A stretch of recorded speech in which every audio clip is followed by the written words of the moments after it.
Hello bachcho, let's see this question. This question says electrons are filled in orbitals following Aufbau rule, Pauli's exclusion principle, Hund's rule of maximum multiplicity. यहाँ तीन column है. Column 1 में कुछ metal ions given है और column 2 और 3 में उनसे रिलेटेड कुछ इंफॉर्मेशन है. इनका करेक्ट मैच करवाना है. And the question is ion which have maximum number of fulfilled orbital then the only correct combination is. Key concept for this question is, यहाँ दिए गए आयंस का इलेक्ट्रॉनिक कॉन्फ़िगरेशन लिखेंगे और उसके बेसिस पर इनसे रिलेटेड इंफॉर्मेशन को मैच करेंगे. की concept is electronic configuration all given ions. First is Cu plus, जिसका एटॉमिक नंबर है 29 और यहाँ से एक इलेक्ट्रॉन लूज करने पर इसमें 28 इलेक्ट्रॉन्स रह जाते हैं और इसका इलेक्ट्रॉनिक कॉन्फ़िगरेशन है 1s2 2s2 2p6 3s2 3p6 3d10 and 4s0. तो इसका सबसे बाहर वाला सेल या वैलेंस सेल जिसे कहें हम, वैलेंस सेल जिसके ऑर्बिटल्स बॉन्ड फॉर्मेशन में पार्ट लेते हैं, वैलेंस शेल. तो वैलेंस सेल में आता है 3d and 4s. इसके इनर वाला ये पार्ट 1s से लेके 3p6, ये इलेक्ट्रॉनिक कॉन्फ़िगरेशन आर्गन के सिमिलर है. तो हम इनकी जगह आर्गन भी लिख सकते हैं. तो इसके डी में 10 इलेक्ट्रॉन है, s एम्प्टी है. नेक्स्ट है Fe3 प्लस, इसका एटॉमिक नंबर 26, 3 इलेक्ट्रॉन लूज करके या फिर 3 प्लस आयन बनाएगा और इसमें इलेक्ट्रॉन रह जाएंगे 23 और इसका इलेक्ट्रॉनिक कॉन्फ़िगरेशन है 3p6 तक ये होगा आर्गन के जैसा. और उसके बाद इसके डी में यहाँ 5 इलेक्ट्रॉन रह जाएंगे और 4s एम्प्टी है. नेक्स्ट आयन है chromium 3 plus, atomic number 24. 3 plus बनाने के लिए 3 इलेक्ट्रॉन लूज करने पर इसके पास रहेंगे 21 इलेक्ट्रॉन और इसका इलेक्ट्रॉनिक कॉन्फ़िगरेशन है आर्गन 3d3 4s0. नेक्स्ट है कोबाल्ट 3 बस, कोबाल्ट 3 प्लस, जिसका atomic number 27.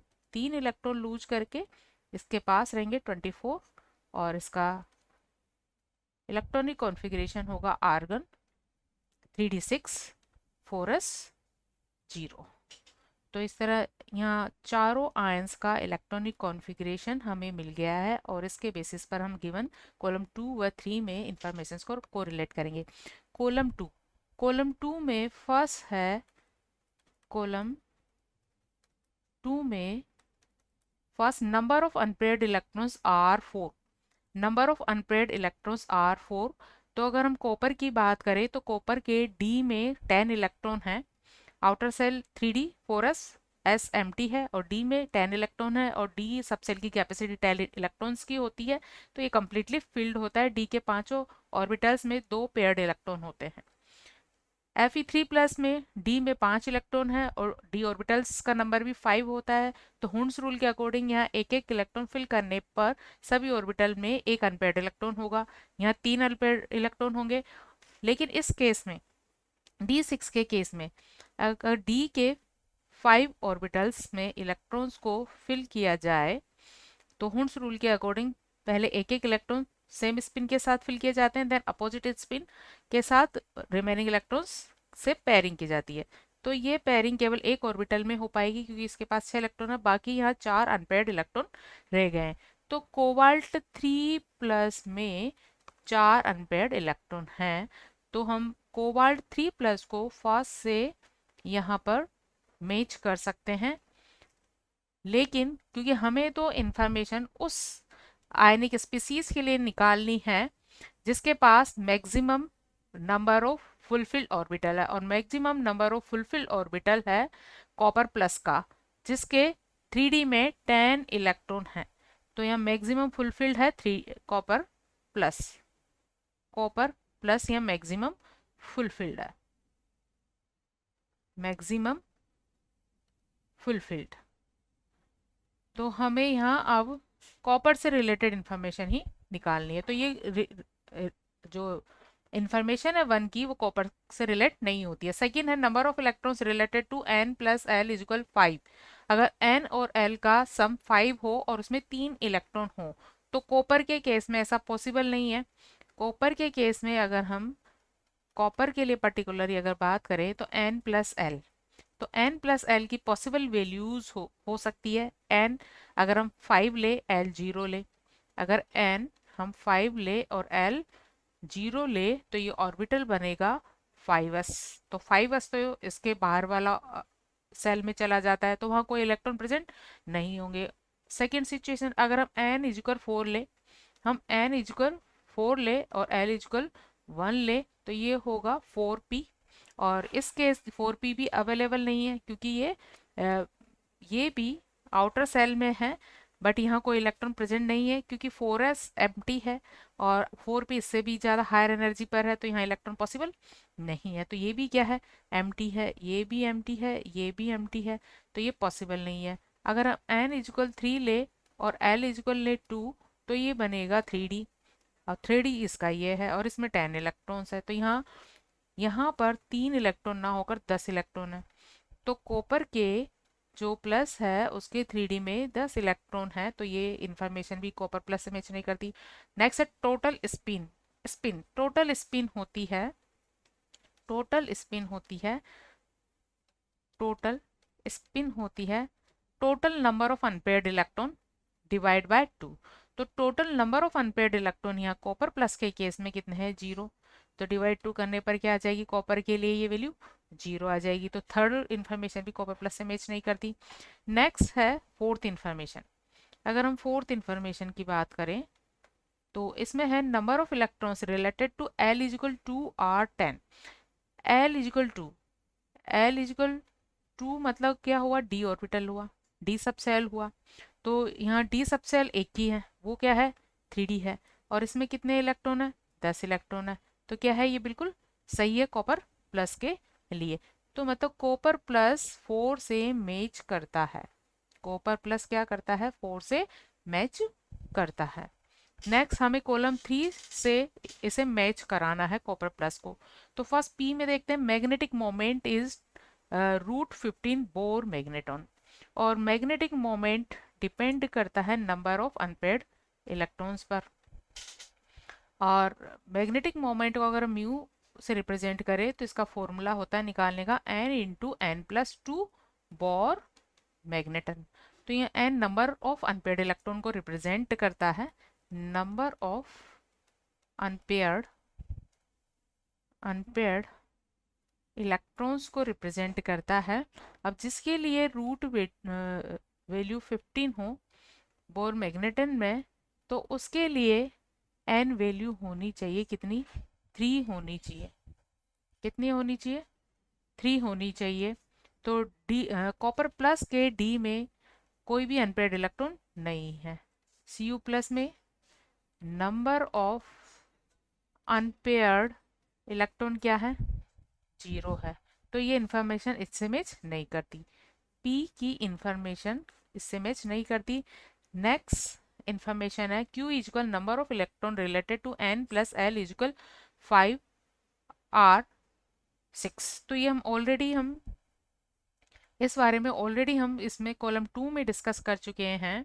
n plus L value 5 अगर हो तो D के केस में यह नंबर ऑफ अनपेयर्ड इलेक्ट्रॉन होते हैं 10।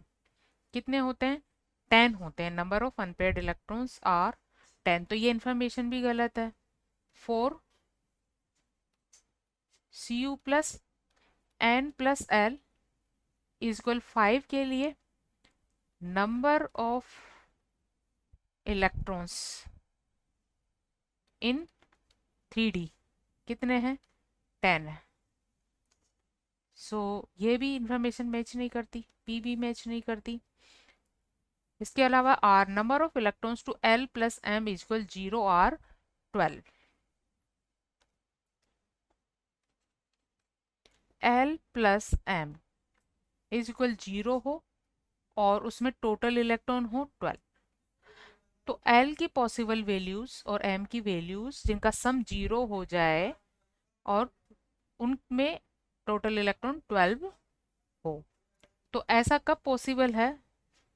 जब फर्स्ट सिचुएशन, जब L की वैल्यू क्या हो, 0, और M की वैल्यू भी क्या हो, 0। पॉसिबल है क्योंकि S सब सेल के लिए L की वैल्यू 0 होती है, तो M वैल्यू भी इसके लिए 0 होती है। तो यहाँ S सब सेल कौन कौन से हैं? ये है 1s, 2s एंड 3s। तो हमारे पास ये 3 ऑर्बिटल है और इनमें दो दो इलेक्ट्रॉन है। तो टोटल इलेक्ट्रॉन कितने हुए?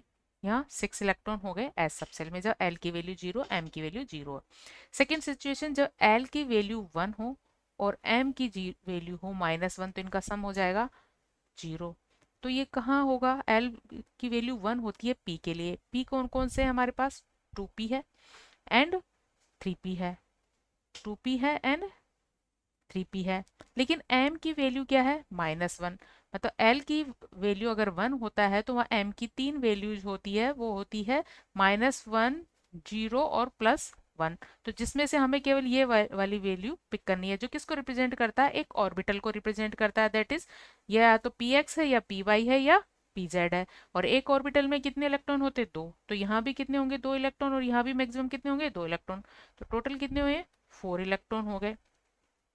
नेक्स्ट वैल्यू, जब L की वैल्यू 0 और M की वैल्यू भी 0 हो, तो यहाँ अगर L की वैल्यू 2 हो और M की वैल्यू हो -2, तो यहाँ L की वैल्यू 2 होती है D के लिए, और A की ऑर्बिट है यहाँ 3D सबसेल।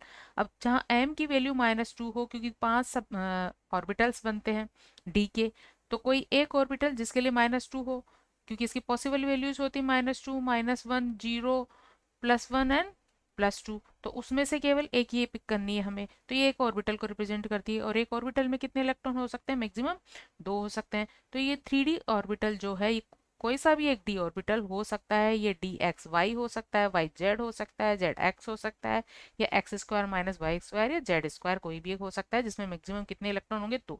तो ये टोटल इलेक्ट्रॉन हुए 2। तो इस तरह से हमारे पास L प्लस M के लिए ये वैल्यू आ गई है 12। ये 6, 4 एंड 2। तो यहाँ इनका सम आ जाता है 6 + 4 + 2 = 12 इलेक्ट्रॉन्स। तो L प्लस M वैल्यू के लिए कॉपर प्लस में टोटल इलेक्ट्रॉन्स होंगे 12। सो ये R से मैच करता है। हम कॉपर को मैच करवा सकते हैं R से, R से इसे हम मैच करवा सकते हैं। नेक्स्ट है magnetic moment is √35 bore magneton. अब जैसा कि हम डिस्कस कर चुके हैं कि कॉपर के डी में कोई भी अनपेयर्ड इलेक्ट्रॉन नहीं होते हैं, तो √35 बोर मैग्नेटिक मोमेंट की वैल्यू नहीं हो सकती, 0 होती है।